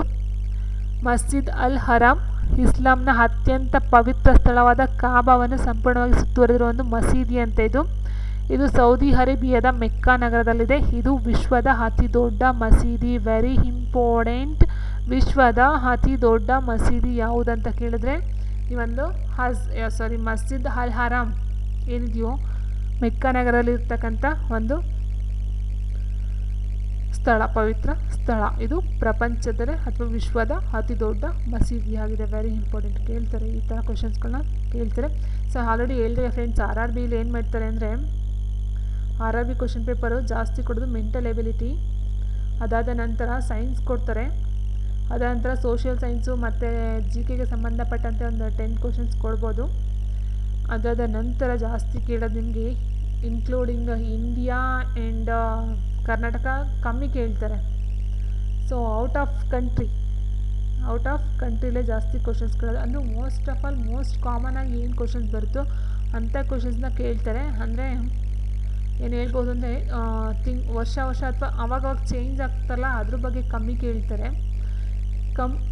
ಇಟ್ ಮೀನ್ಸ್ ಜಾಸ್ತಿ ಕೇಳೋದಂದರೆ ಈ ಒಂದು ಹಿಸ್ಟ್ರಿಲಿ ಪ್ಲೇಸಸ್ ಬಗ್ಗೆ ಜಾಸ್ತಿ ಕೇಳ್ತಾರೆ. ಹಿಸ್ಟ್ರಿ ಪ್ಲೇಸಸ್ಗಳು ಮತ್ತು ಅದನ್ನು ಕಟ್ಟಿಸ್ತೋರಾಗಿರ್ಬೋದು ಅಥವಾ ಅದರ ಒಂದು ವಿಶೇಷತೆ ಆಗಿರ್ಬೋದು.